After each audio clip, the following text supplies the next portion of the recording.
ছেলেদের থেকে মেয়েদের পর্নোগ্রাফির আসক্তি অনেক বেশি ভয়ঙ্কর। আপনি জানেন কি, পর্নোগ্রাফি অ্যাডিক্টেডদের প্রায় প্রতি ৩ জনে একজন নারী, অর্থাৎ নারীরাও এই নীল থাবায় ভয়ঙ্কর মাত্রায় আক্রান্ত। অথচ অনেক ছেলেরা বিষয়টি স্বীকারপূর্বক এর থেকে ফিরে আসার কাউন্সেলিং চাইলেও মেয়েদের মধ্যে এ ব্যাপারটি তেমন দেখা যায় না। না তারা বিষয়টি সহজে স্বীকার করে, আর না তারা এর থেকে ফিরে আসার জন্য উল্লেখযোগ্য প্র্যাকটিস করে।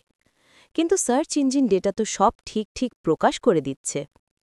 দৃষ্টি নিয়ন্ত্রণের বিষয়ে আসলে আমাদের মাইন্ড সব সময় ছেলেদের প্রতি ফোকাসড হয়, যে বিষয়টি ছেলেদের জন্য।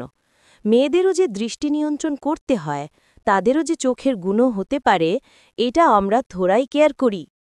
যদিও ছেলেদের প্রতি দৃষ্টি দেওয়া মেয়েদের প্রতি দৃষ্টি দেওয়ার মতো ততটা সিরিয়াস নয়, কিন্তু বর্তমান যুগ সেটাকে সিরিয়াস পর্যায়ে নিয়ে এসেছে।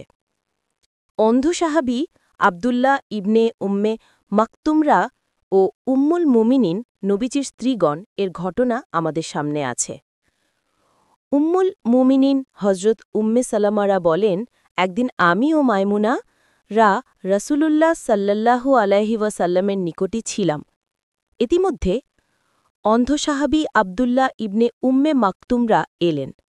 নবী সাল্লাল্লাহু আলাইহি ওয়াসাল্লাম তখনই আমাদেরকে পর্দা করতে বললেন। আমি আর্জ করলাম, আল্লাহর রাসূল, তিনি তো অন্ধ, আমাদেরকে দেখছেন না। নবী সাল্লাল্লাহু আলাইহি ওয়াসাল্লাম বললেন, তোমরা কি অন্ধ? তোমরা কি তাকে দেখছ না?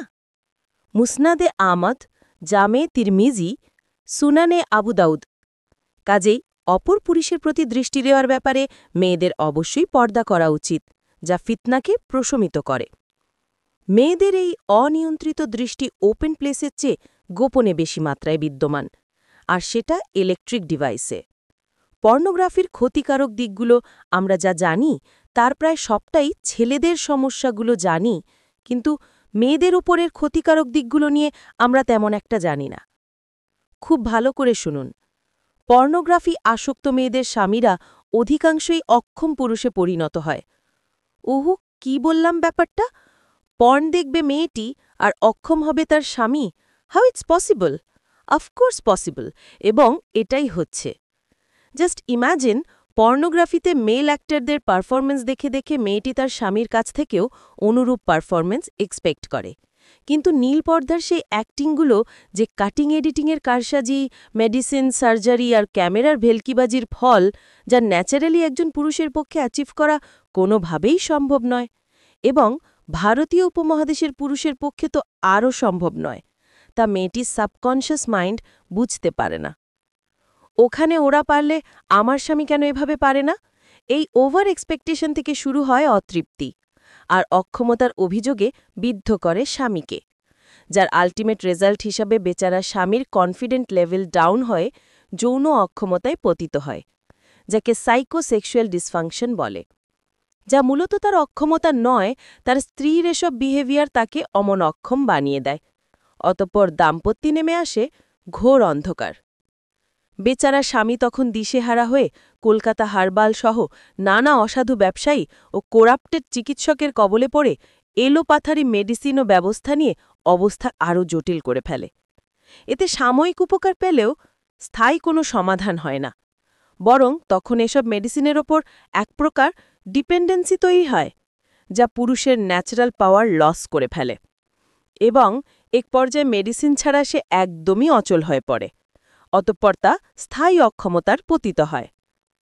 ততদিনে স্ত্রীর এই অতৃপ্তির জেরে মেজাজ খিটখিটে হয়ে যায়, সংসারের প্রতি উদাসীন হয়ে যায়, স্বামীর প্রতি কেয়ারলেস হয়ে যায়, পরন আর অন্য পুরুষের প্রতি মাইন্ড কনভার্ট হয়ে যায়। ক্ষেত্রবিশেষ পরকীয়ার অনুপ্রবেশ ঘটে। স্বামীকে সহ্য হয় না, মানসিক নির্যাতনে বেচারা স্বামীকে মৃতপ্রায় করে রাখে, স্বামীর ওপর গলার আওয়াজ চড়া, মেজাজ কড়া হয়ে যায়। আর বিকল্প পথে উত্তেজনা প্রশমনের পথে স্বামী বাধা হয়ে দাঁড়ালে সে তখন পুরুষ বিদ্বেষী হয়ে ওঠে এবং নিজের যৌন উন্মাদনা চরিতার্থ করতে পারিবারিক, সামাজিক ও ধর্মীয় বাধাকে ডিঙ্গিয়ে গলায় নারীবাদের সুর তোলে। কথিত নারী মুক্তির নামে হয়ে ওঠে চরম পুরুষ বিদ্বেষী এবং একজন সক্রিয় নারীবাদী। এখানে এ কথা বলছি না যে সব নারীবাদীর উত্থান এভাবেই হয়। আমি বলতে চাইছি, এভাবেও অনেক নারীবাদীর উত্থান হয়। অর্থাৎ সামাজিক এই অবক্ষয়গুলো একটা চেইন অফ কমান্ড ফলো করে, একটার সাথে আর একটা রিলেটেড। বোঝা গেল বিষয়টি?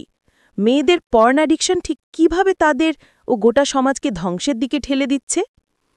মেয়েদের সমকামিতার ব্যাপারটি না হয় আপাতত স্কিপ করলাম, যার ম্যাক্সিমাম আইডিয়া ও প্র্যাকটিস তারাই পর্নোগ্রাফি থেকেই পেয়ে থাকে।